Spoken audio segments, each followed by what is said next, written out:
Hello guys, स्वागत है दोस्तों आप सभी का आपके अपने YouTube channel future to you academy पर। और एक बार फिर दोबारा आज हम दोबारा द हिंदू न्यूज़पेपर लेके आए हैं। तो इसको आज की तारीख है हमारी कितनी, आज की तारीख है 30 दिसंबर, दिन है थर्सडे और 2021। और आज का जो द हिंदू न्यूज़पेपर है उसकी एनालिसिस हम देखेंगे, उसके सरसरी नंबर से ऊपर ऊपर का जो भी होता है वो देखेंगे। बाकी जो इससे रिलेटेड नोट्स वगैरह हैं वो सारे मैंने चैनल पर डाले हैं। और अगर आपको ये पीडीएफ चाहिए फ्री में तो आपको काम करना पड़ेगा। एक काम क्या करना पड़ेगा आपको आपको आपको करना पड़ेगा क्या, आपको करना पड़ेगा टेलीग्राम डाउनलोड करने के बाद वहाँ पर आपको सर्च करना पड़ेगा फ्यूचर टू यू अकेडमी को जाकर के वहाँ पे उसे करना पड़ेगा ज्वाइन करने के बाद में आपको ये पीडीएफ फ्री में मिल जाएगा। और इसके साथ आपको मिलेंगे बहुत सारे नोट्स जिनसे आप समझ पाएंगे कि इसमें सारी चीज़ें क्या हैं। चलिए तो मैं एक बार आपको दिखा देता हूँ। यहाँ देखिए, आपको सिंपली क्या करना है, आपको यहाँ पे सर्च करना है फ्यूचर टू यू अकेडमी और उस पर जा करके इसे ज्वाइन करना है। देखिए यहाँ पर आपको ये इतने सारे ये नोट्स वगैरह सारे कुछ सारे मिल जाएंगे साथ के साथ। और चलिए अब हम अपना न्यूज़पेपर को देखते हैं कि न्यूज़पेपर में आज की हमारी न्यूज़ क्या है। आज की देखिए पहली न्यूज़ है हमारी क्या कि कोविड-19 cases in India start to inch up as Omicron takes over. कहने का मतलब यही है कि जो हमारा ओमिक्रॉन के बढ़ने की वजह से जो कोविड-19 के केसेस हैं वो भी हमारे बढ़ने लगे हैं। और इसमें क्या है कि ये जो कुछ डेटा वगैरह दे रखा है कि while Kerala continues to contribute the most number of infections, Kerala में सबसे ज़्यादा हुए हैं। The cases are on the decline trend in the state, however the Maharashtra shares and has increase significantly. Maharashtra में भी बढ़ गए हैं। तो यही सब चीज़ें इसमें लिखी हुई हैं सारी की सारी। और देन उसके बाद इधर हम आ जाते हैं दूसरी, हमारी जो आज की दूसरी न्यूज़ है वो ये है कि सेंटर में extend December 31 deadline for FCRA। ये FCRA का आप देख रहे होंगे कि रोज़ के रोज़ आ रहा है FCRA क्या है, तो इसके बारे में आज हम थोड़ा सा देख लेते हैं कि चलिए FCRA क्या है। देखिए, foreign contribution regulation act came into the news when the Central Bureau of Investigation (CBI) raided offices of Amnesty International, एक NGO for its alleged irregularities in foreign fundings in violation of the provisions of FCRA 2010। देखो, FCRA act कब आया? FCRA act तब आया जब central bureau CBI ने एक जगह रेड करी। रेड थी एक एमनेस्टी इंटरनेशनल NGO थी, उसके ऊपर उन्होंने पाया कि यहाँ पे एक जो बाहर से फंडिंग जो होती है वो बहुत ही गलत तरीके से यूज़ हो रही है, उसकी इरेगुलरिटीज़ उसमें देखी गई। तो इस वजह से क्या हुआ कि प्रोविजंस आए FCR 2010 के। तब अगर हम इंट्रोडक्शन देख लेते हैं इसका कि FCRA सबसे पहले FCRA की क्या था कि 1976 की बात कर लेते हैं कि 31 मार्च 1976 FCRA enacted with an aim to regulate the utilization of the foreign contribution hospitality by individuals association to keep it consistent with values of sovereign democratic republic। FCRA was enacted in 1976 in order to maintain strict control over the voluntary organisations and associations. इसमें क्या है कि strict control वगैरह बनाने के लिए FCRA को लेके आया गया। फिर FCRA को 2010 में एक बार फिर आया। 2010 is a consolidating act passed by the government of India in the year 2010। It seeks to regulate foreign contribution, जो बाहर से कंट्रीब्यूशंस मतलब डोनेशन वगैरह जो भी आती है, हॉस्पिटैलिटीज़ वगैरह जो भी आती है, उनको क्या है कंट्रोल करने का, रेगुलेट करने का इसमें प्रावधान था। देन उसके बाद हमारा नीड क्या हुआ, इसका नीड क्या है कि हम भाई इसे चाहिए क्यों, FCRA क्यों चाहिए। The aim at keeping a check on foreign influence, जो बाहर से जो भी आ रहा है आपका, बाहर से जो फंडिंग वगैरह आ रही है, किस तरीके की फंडिंग आ रही है आपको नहीं पता ना, तो उस फंडिंग का क्या है कि रेगुलेट चेक वगैरह रखने के लिए, उनके ऊपर चेक रखने के लिए कि ये फंडिंग क्यों आ रही है और इसमें इस फंडिंग का कहाँ कहाँ यूज़ होगा। तो इन सब चीज़ों को चेक करने के लिए FCRA की हमें नीड थी। अब इसके FCRA के 2010 के FCRA के कुछ फीचर्स हैं कि a provision was made for the cancellation of registration of NGOs if the home ministry believe that organisation is political और नॉन न्यूट्रल और नॉट न्यूट्रल। इसमें एक प्रोविज़न है कि हम किसी भी NGO का रजिस्ट्रेशन को कैंसिल कर सकते हैं अगर होम मिनिस्ट्री को ये लगता है कि जो ऑर्गेनाइजेशन है ये एक पॉलिटिकल है या फिर नॉन न्यूट्रल ऑर्गेनाइजेशन है। देन उसके बाद अगर हम बात करें कि the registration certificate granted to the NGO under the 2010 came with 5 year validity. अब इसमें क्या, जो रजिस्ट्रेशन जो होता है वो 5 साल का ही होता है। A provision was inserted stating that the assets of the person who has become defund need to be disposed of a manner stated by the government।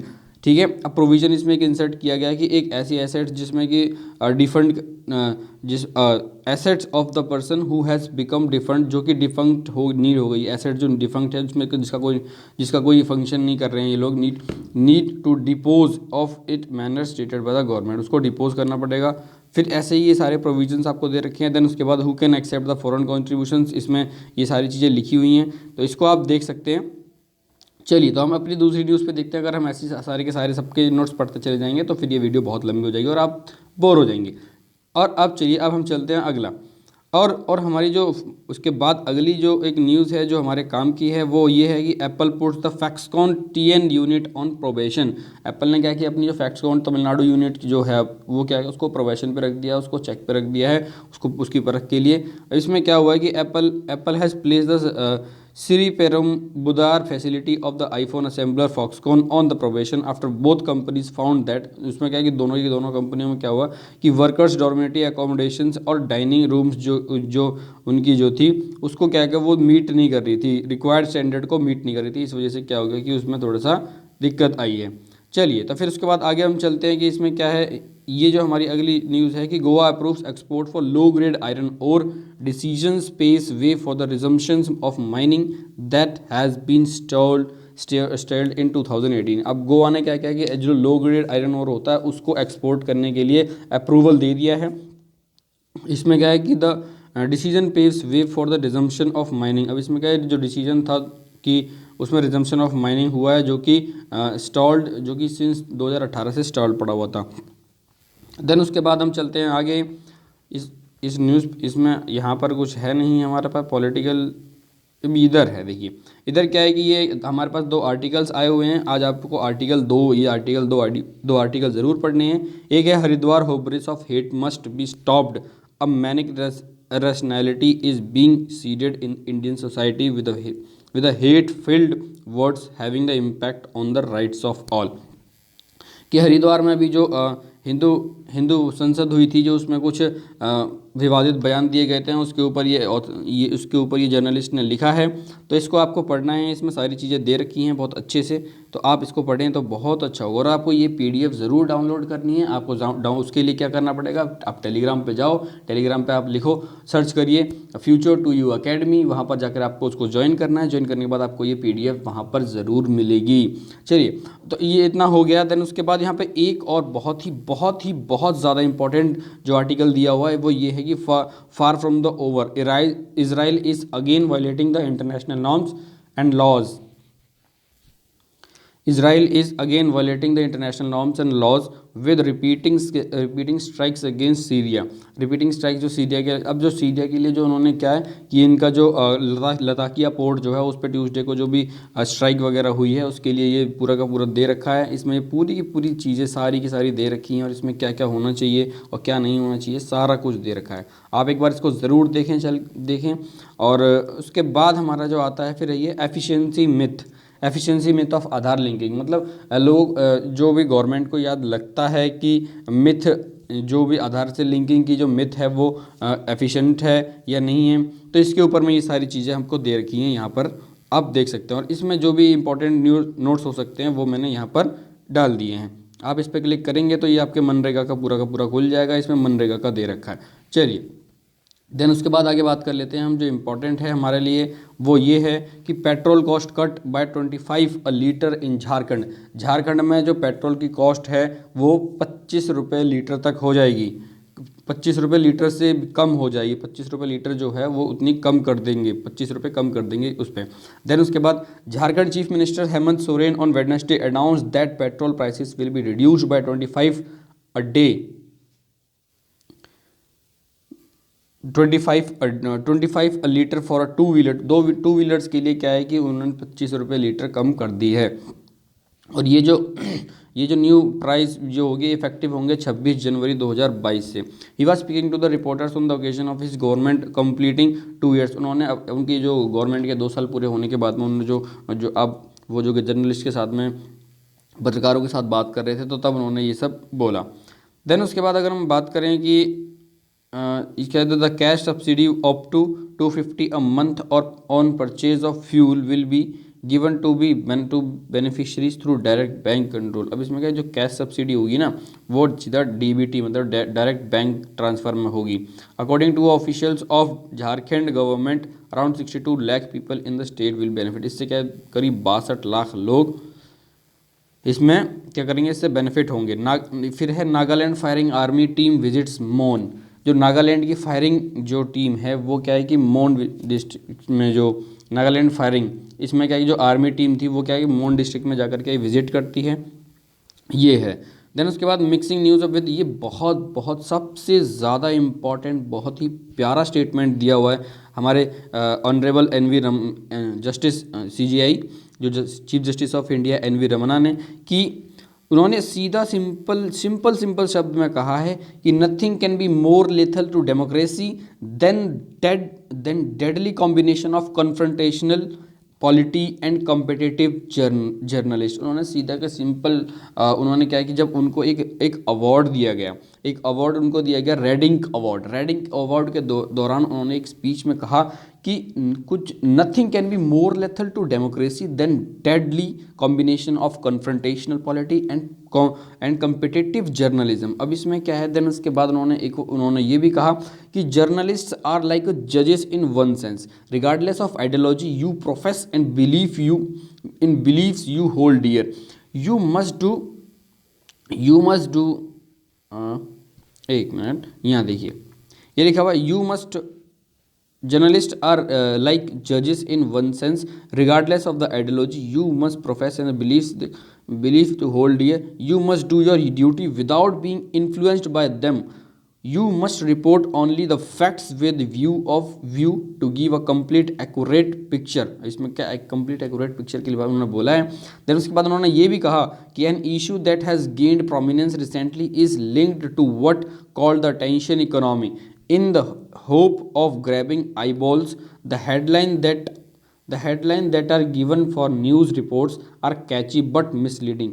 CGI ने ये भी कहा कि as someone who started his professional careers as journalist I can understand your difficulties and struggles speaking truth to power and holding up a mirror to society is an immense responsibility that extremely difficult to fulfill। फिर उन्होंने अपनी he concluded his speech by paying the respect to the late Danish Siddiqui and said he was a man with a magical eye and was rightly regarded as one of the foremost photojournalists of the era। उन्होंने फिर दानिश सिद्दीकी के बारे में कहा। अब आपका homework क्या है, आपका होमवर्क ये है कि आप दानिश सिद्दीकी के बारे में कमेंट सेक्शन में ज़रूर मुझे बताएंगे। और हाँ, आपको एक और चीज़ बतानी है कमेंट सेक्शन में कि आपको ये बताना है कि जो आपका जो एडिस अबाबा ये कहाँ की कैपिटल है और कहाँ पर लाई करती है, ये आपको बताना है। चलिए, देन उसके बाद हमारा आता है centre had justified FCRA non renewable in the top court. FCRA के बारे में बहुत ज़्यादा न्यूज़ आ रही है। अब FCRA क्या, अब इसमें क्या कहा है कि the government said that foreign funds need tight monitoring. Government ने कहा कि जो फॉरेन फंड्स आ रहे हैं उनके ऊपर टाइट मॉनिटरिंग होनी चाहिए। देन उसके बाद इसमें क्या कि the non renewable of foreign contribution act registration of missionaries of charity citing audit irregularities comes shortly after the line of the argument। ये उसी के ऊपर सारा का सारा वो जो चर्च का जो मदर टेरेसा वाला जो चर्च था उसके ऊपर जो उनकी जो ऑडिटिंग हुई है, जो गवर्नमेंट कह रही है कि ऑडिटिंग करनी है इसकी और बहुत एक टाइट मॉनिटरिंग करनी पड़ेगी हमको इन सब चीज़ों की, और उनका जो है रिन्यूएबल नहीं किया रजिस्ट्रेशन। ऐसे ही बहुत सारी NGOs हैं जिनका नहीं हुआ है, इसीलिए ये सब हुआ। अब देखिए उसके बाद एक न्यूज़ ये आई हुई है कि Tamil Nadu unveils draft women's policy. इसमें क्या है कि mandatory martial art training for the girls in schools and colleges. अब इसमें क्या मार्शल आर्ट की ट्रेनिंग जो है गर्ल्स के लिए स्कूल और कॉलेजेस में ये मैंडेटरी कर दी गई है। 50 additional person days for the single in the women headed house holds for the employment under the MG नरेग्स। इसमें क्या है कि इसमें क्या है कि 50 एडिशनल डेज दिए जाएंगे सिंगल और वुमेन, ऐसी वुमेन जो कि घर संभालती हैं। तो वुमेन हेडेड हाउस, जिनमें कि जो मेन मुखिया है घर का, जो पूरा घर संभाल रहा है वो सिर्फ और सिर्फ वुमेन है, उसमें कोई भी मेल मेंबर नहीं है। तो ऐसे घरों के लिए क्या है कि 50 दिन का और MG नरेगा में उन्होंने देश में कुछ एम्प्लॉयमेंट दी है। Representation of up to 33.3% of political parties, उन्होंने क्या करीब 33.3% पॉलिटिकल पार्टीज़ में उनका रिप्रेजेंटेशन दिया है तमिलनाडु ने। Tamil Nadu state new policy for women 2021, ये किसमें, तमिलनाडु की जो स्टेट पॉलिसी आई हुई है, स्टेट न्यू पॉलिसी आई हुई है वुमेन के लिए 2021 की, उसमें ये सब कहा गया है। In buses the first half of the seat shall be unmarked for the women. अब बसेस में क्या है कि जो पहली फर्स्ट हाफ सीट जो होंगी उसमें क्या है कि वो सारी की सारी किसके लिए होंगी, वो वुमेन्स के लिए होंगी, ये इन्होंने ऐसा कहा। देन उसके बाद भारतीय किसान union against opening the dairy sector. अब भारतीय किसान यूनियन जो है वो किसके, डेयरी सेक्टर्स के खिलाफ है। तो उन्होंने क्या कहा, farmers union opposes the potential deal with the Australia.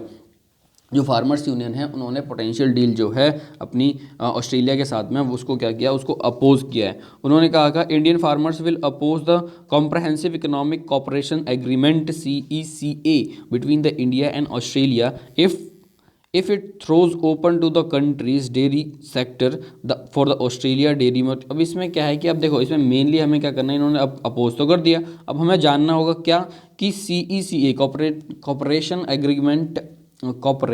Agreement क्या है, ये economic comprehensive economic cooperation agreement ये क्या है। तो इसके बारे में यहाँ पर मैंने सारी चीज़ें दे रखी हैं। Comprehensive economic cooperation agreement CECA GS paper 2 topic covered है बायलैटरल रिलेशन में।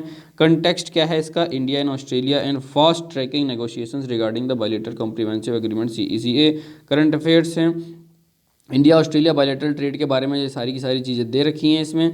देन उसके बाद India is curious about difference between the CECA और CEPA। दो चीज़ें होती हैं, CECA comprehensive economic cooperation agreement और एक होता है CEPA comprehensive economic partnership agreement. The major technical differences between the CECA and CEPA is that CECA involves only tariff reduction elimination in phased manner on listed all items except the negative list and tariff rate quota TRQs items, ठीक है। Then CEPA also covers the trade in services and investments and other areas of economic partnership. So CEPA is a wider term that, इसका मतलब ये है कि जो CEPA जो है वो एक वाइडर टर्म है, CECA जो है वो एक शॉर्टर टर्म है। CECA में सिर्फ और सिर्फ आपके पास में क्या होता है कि इसमें tariff reduction elimination in phased manner होता है, और इसमें क्या है कि जो लिस्टेड आइटम्स जो होते हैं उनमें से नेगेटिव लिस्ट वाली जो है उनको हटा दो, और रेट कोटा जो है TRQs आइटम हैं जो उनको हटा दो, तो बाकी जो बचता है वो किसका हो गया, CEPA का। बाकी सारी चीज़ें जो बड़े लेवल पर अगर हम बात करें तो वो CEPA आता है, जिसे हम कॉम्प्रहेंसिव इकोनॉमिक पार्टनरशिप एग्रीमेंट कहते हैं। चलिए देन उसके बाद हम आगे चलते हैं। अब इधर देख लेते हैं कि IIT Kharagpur calendar says RN invasion is a myth. जो IIT के खड़गपुर के जो कैलेंडर है वो यूँ कहता है कि जो आर्यंस का इन्वेजन हुआ था भारत में, आर्यंस जब आए थे वो एक तरह से एक मिथ है, वो एक क्या है, वो एक मिथ है। अब इसमें क्या है, claims made in the calendar came in for the severe criticism from the writers. The 2022 calendar of the Indian institute of technology 2022 का जो इंडियन इंस्टीट्यूट का कैलेंडर जो खड़गपुर का आया है वो उसमें क्या है, on the theme of evidence for reporting the Aryans invasion myth. उसमें क्या है कि वो आर्यन इन्वेजन जो मिथ है उसको रिब्यूट करना चाहते हैं। तो इन सब चीज़ों में ये इसको क्या है कि इतना दिमाग नहीं मारना है, बस अपना दिमाग में रखना है कि हाँ भाई आर्यन इन्वेजन के लिए मिथ के लिए एक IIT खड़गपुर ने एक कैलेंडर दिया है, तो उसके ऊपर अभी देखना है, इसके ऊपर और भी आर्टिकल्स भी आएंगे इसके ऊपर। देन उसके बाद हम आगे चलते हैं, इसमें क्या है, ये वाला सेक्शन हमारा पूरा का पूरा पॉलिटिकल सेक्शन है। देन उसके बाद इधर चलते हैं हम ओमिक्रॉन। हाँ, Omicron has high immune escape potential INSACOG. अब इसमें क्या, इन साकोग आपको क्या जानना है, आपको पता होना चाहिए कि इन साकोग क्या होता है, क्या इंसाकोक क्या होता है। तो इंसाकोक के बारे में पूरा का पूरा पूरी की पूरी जो डिटेल है वो मैंने आपको यहाँ पर दे रखी है। यहाँ पर ये देखिए, आप यहाँ पे इंसाकोक की पूरी की व्हाट इज़ इंसाकोक और व्हाट इज़ इंसाकोक आपको मैंने दे रखा है। इसमें सारी की सारी जो उसकी जो जितनी भी रिलेटेड चीज़ें होंगी, इंसाकोक के क्या ऑब्जेक्टिव हैं, ये सारी मैंने नोट्स आपको उस टेलीग्राम चैनल पे भी दे रखे हैं। आप टेलीग्राम चैनल पे जाइए, वहाँ पर आपको सिंपली सर्च करना है टेलीग्राम पे जा कर के कि फ्यूचर टू यू अकेडमी, और वहाँ जा कर के आप उसको ज्वाइन कीजिए। आपको ये सारे के सारे नोट्स वहाँ पर मिल जाएंगे और एकदम फ्री ऑफ कॉस्ट आपको ये जो द हिंदू का जो न्यूज़पेपर है, इसकी PDF जो है ये भी आपको मिल जाएगी। देन उसके बाद हम देखते हैं हाउ डज द इंसैक वर्क, ये इंसैकोक वर्क्स कैसे ये काम करती है। ये सारे जो आपको जो नोट्स चाहिए वो नोट्स मैंने सारे के सारे वहाँ प्रोवाइड कर रखे हैं। चलिए, तो अब इसमें लिखा क्या है, Omicron has high immune escape potential INSACOG, initial estimate show severity of illness lower it says. ये कह रहा है कि जो अभी जो हमने एस्टिमेट्स किए हैं कि जो इलनेस की जो सेवरिटी है वो काफ़ी लो है, इतनी कुछ ज़्यादा नहीं है। इसमें क्या है कि there is a now clear experimental and clinical data supporting very high immune escape potential of omicron, but initial estimates show the severity of illness being lower than what was seen in the previous outbreaks. The Indian SARS-CoV-2 genomic sequencing consortium INSACO, ठीक है, Indian SARS CoV two genomic sequencing consortium. इसमें क्या है कि ये इन्होंने कहा कि भाई देखो, स्टार्टिंग में जो है आपकी हो सकता है स्टार्टिंग में अभी जो एक्सपेरिमेंट्स जो हुए हैं वो तो ये कह रहे हैं कि जो इसकी जो ये जो आपका ओमिक्रॉन है, ओमिक्रॉन से जो लड़ने की क्षमता है, जो इम्यून सिस्टम है, वो हमारा इम्यून सिस्टम बहुत तगड़ा है। तो इसमें क्या है कि ये इतना कुछ खास वर्क नहीं कर पा रहा है हमारे शरीर पे, बहुत कम इसमें ज़्यादा ही कुछ बहुत कम बीमार हो रहे हैं लोग, और प्लस में कि बहुत इतनी ज़्यादा कुछ सीवियर कंडीशन नहीं हो रही है। तो ये सब ऐसा कर रहा है, लेकिन वो ये भी कह रहे हैं ऊपर से कि ऐसा हो सकता है कि भाई जैसा पिछले आउटब्रेक्स में हमने देखा था कि स्टार्टिंग में थोड़ा सा कम होता है लेकिन बाद में बहुत ज़्यादा भयानक हो जाता है, ऐसा भी हो सकता है।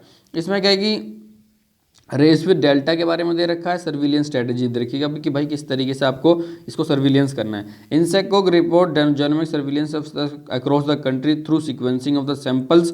ये सीधा सिंपल है, उन्होंने कहा कि सैंपल टेस्टिंग कीजिए, अब टेस्टिंग कीजिए ज़्यादा से ज़्यादा samples from the sentinel sites and also detail state wise district analyse for the some states. अब इसमें क्या है कि टेस्टिंग बहुत अच्छे से करनी पड़ेगी और ढंग से करनी पड़ेगी, चीज़ें बिल्कुल बड़े देख आके करनी पड़े। अब इधर देखिए, Atal innovation ranks puts IITs IISCs on top, 7 IIT और IISCs figuring among the top. अब 7 IIT और IISC जो हैं वो टॉप 10 में हैं, जिससे 7 Indian institute of technology and the Indian institute of science Bangalore are among the top 10 central institutions in the promotion and support of innovations and entrepreneurships development according to the Atal Ranking Institute। अब अटल ranking institute के मुताबिक क्या है कि आपका technology 7 Indian institute जो हैं, आपके इंडियन इंस्टीट्यूट ऑफ टेक्नोलॉजी जो हैं और इंडियन इंस्टीट्यूट ऑफ साइंस हैं जो बेंगलोर का है, वो क्या है टॉप 10 में है। ये इसमें ऐसा कुछ दिया हुआ है। देन उसके बाद अगर हम बात कर लेते हैं कि NIA ceases cash stolen ammunition. अब जो नेशनल इन्वेस्टिगेशन एजेंसी जो है हमारी, उसने क्या किया, कुछ कैश को और एम्यूनिशंस को कैश को सीज़ किया है, और जो कुछ चुराया हुआ जो एम्यूनिशंस मतलब आर्म्स एंड एम्यूनिशंस हैं उनको क्या कि सीज़ किया है। जहाँ कहाँ से ये किया, the searches were conducted at more than 12 places. जो सर्च हुई थी वो करीब 12 प्लेसेस से भी ज़्यादा पे हुई थी, जैसे Jharkhand, Bihar, Uttar Pradesh and West Bengal. During the search के दौरान उन्होंने पाया कि 1.46 lakh rupees, digital devices, ammunition boxes and other incrimination materials have been seized at the agencies. Then उसके बाद हमारा ये आता है कि एक और ये हमारा आता है कि more defence system to be locally manufactured. अब इसमें क्या है कि हमें क्या है कि हमें अपने यहीं पे भारत देश के अंदर में ही और भी ज़्यादा डिफेंस सिस्टम को मैन्युफैक्चर करना पड़ेगा। Defence ministry notifies a list of 2500 sub systems and component that have been localised. अब डिफेंस मिनिस्ट्री ने नोटिफाई किया कि 2500 सिस्टम्स और कंपोनेंट को हम लोकलाइज करेंगे।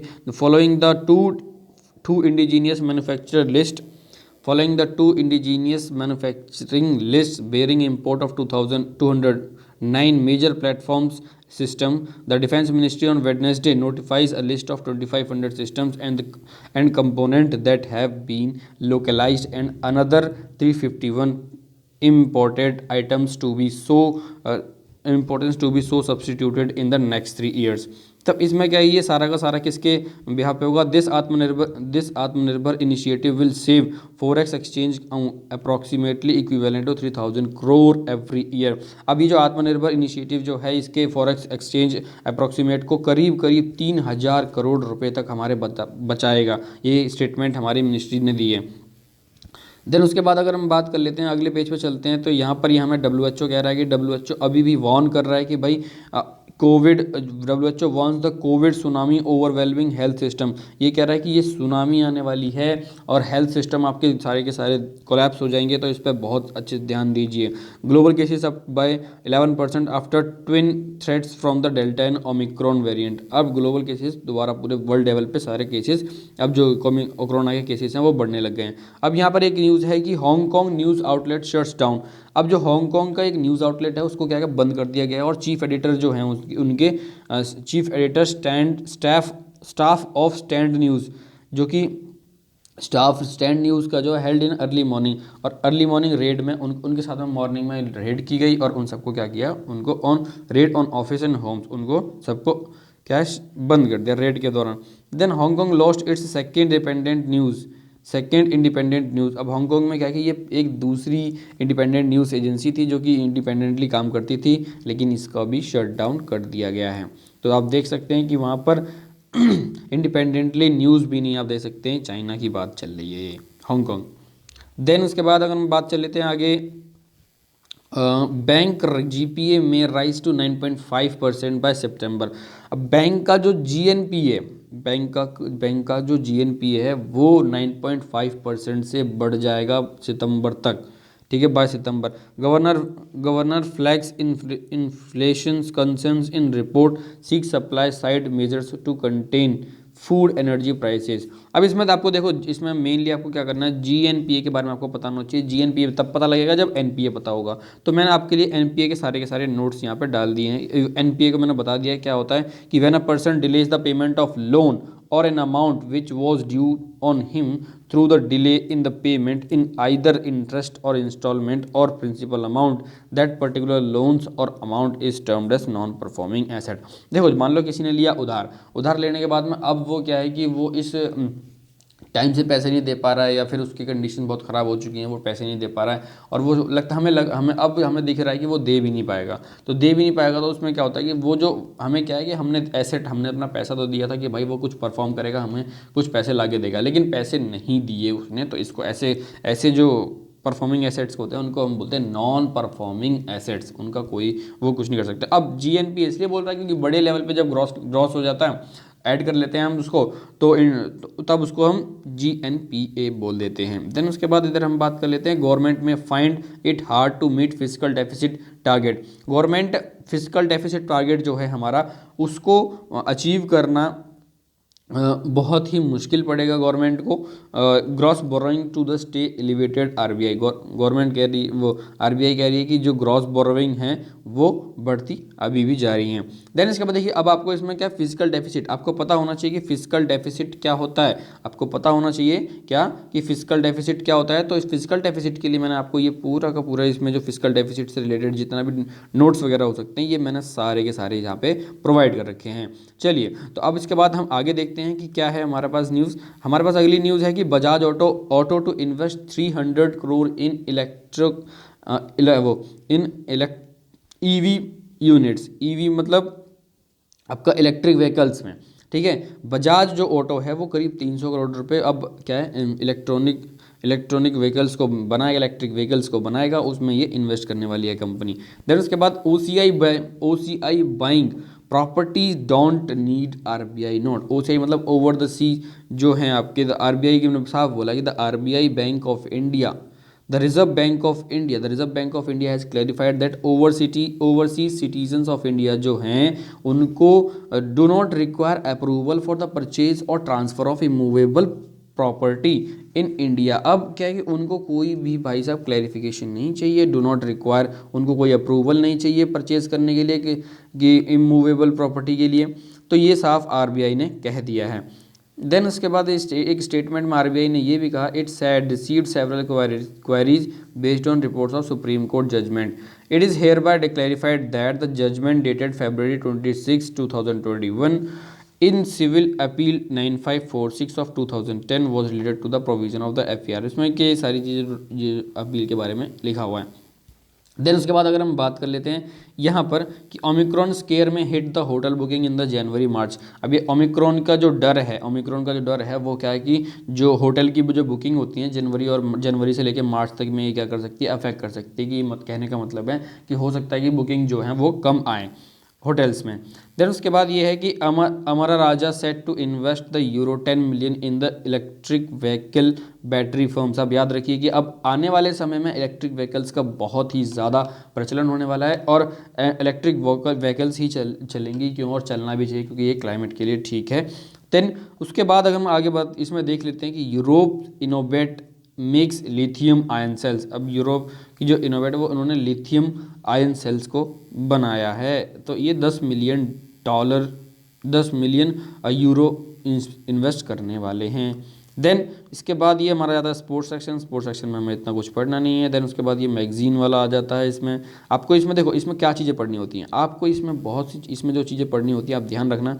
आपको मैंने कहा कि इसको डाउनलोड ज़रूर कर लेना है। इसको डाउनलोड करने के लिए आपको टेलीग्राम पर जाना पड़ेगा। टेलीग्राम पर आपको लिखना पड़ेगा फ्यूचर टू यू अकेडमी, वहाँ पर आप ज्वाइन कीजिए। ज्वाइन करने के बाद ये PDF डाउनलोड कीजिए। PDF डाउनलोड करने के बाद ये मैगजीन वाले उसमें आइए और यहाँ पर आपको ये जो मेन जो है ना जिस्ट वाला, ये जिस्ट पढ़ लीजिए, बहुत इंपॉर्टेंट होती है ये, जिसमें नीट PG एग्ज़ाम का दे रखा डिले और ये सारी चीज़ें आपको दे रखी होती हैं। द केस ऑफ नीट का ये पूरा का पूरा दिया हुआ है। अब यहाँ पर ये जो दे रखा था काउंटिंग मेलोडी, अब ये मेलोडी इसमें क्या थे, जो मेडिको मेलोडी है उसके ऊपर में जो भी क्वेश्चंस वगैरह कुछ क्वेश्चंस होंगे उनके जवाब दिए होंगे।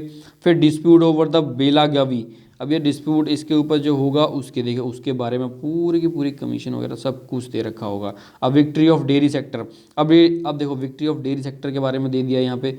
तो इधर ये सारी चीज़ें बहुत इंपॉर्टेंट होती हैं और इसके लिए आपको ये ज़रूर डाउनलोड करना पड़ेगा। ये PDF ज़रूर डाउनलोड कर लेना, आप आपके लिए सही होगा। चलिए, तो इसमें ये आपको जिस्ट याद करने हैं।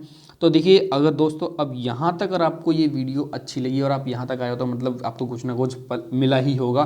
तो अगर ये आपको वीडियो इन्फॉर्मेटिव लगती है तो आप इस वीडियो को लाइक करें, ठीक है, और अपने दोस्तों को शेयर करें और चैनल को सब्सक्राइब करके जाएं ताकि मेरा भी आगे मन करे कि हाँ भाई मैं ऐसी वीडियोस बनाता रहूँ। चलिए, तो अब मिलते हैं हम नेक्स्ट वीडियो के साथ, तब तक के लिए धन्यवाद, टेक केयर, बाय बाय, जय हिंद, जय भारत।